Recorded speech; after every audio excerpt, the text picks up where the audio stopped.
together. The concept of unity that kept us as one. So we must slave.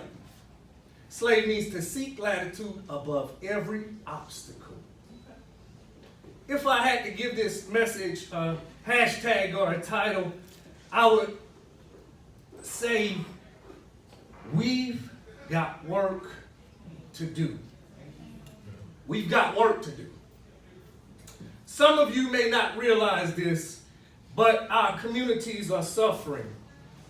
Our children are being murdered in mass numbers. We have a president in office that is mimicking the very actions of Hitler when he was gathering power. He may look like an idiot, but he is unraveling the very fabric of our society. So everybody point to yourself, say we've got work to do. So we must do just as our ancestors have done before us. We must slave. Slave again means to seek latitude above every obstacle. What Sabrina didn't tell you in the intro is that I have 8 other brothers and sisters from a single mother. My older brother used to molest my sister when we were outside playing.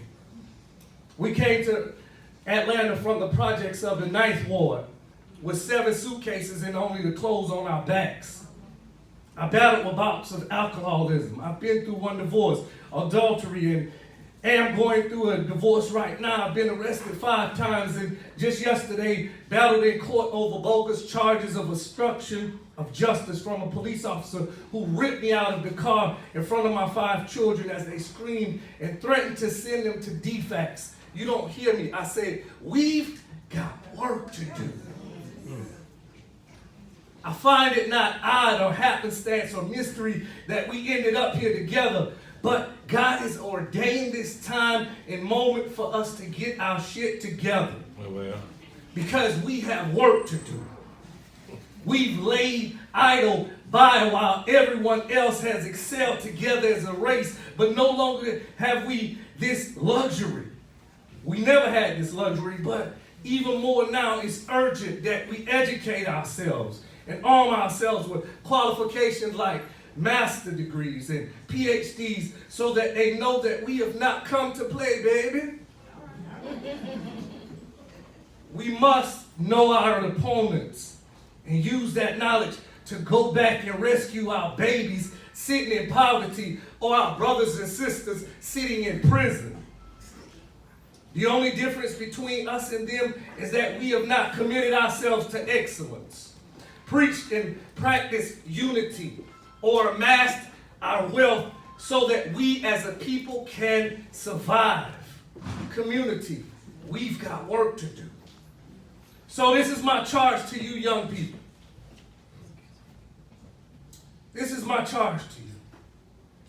Get educated, equip yourself, then go back to the ghetto and build a wall around it to protect our community by sharing knowledge to those in my generation. Let's build banks and businesses and amass our wealth in our own communities. Let's stop being afraid of the plight of others and help them with our own education to free those that are jobless or imprisoned.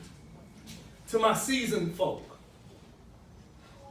you have to return and share your wealth of knowledge and support this revolution. As I take my seat,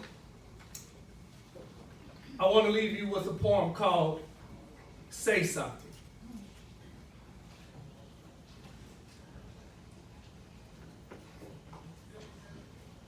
I just want you to know that a generation lies on the brink of destruction because black people, after the constructions of a movement, have not seen the importance of civil rights, Rosa Parks, freedom for some and justice for all of us, because they stand tall on their rims and depreciable assets that have yet to be paid for, and they still asking, now who was that little boy that the whites made pay for whistling at a white woman?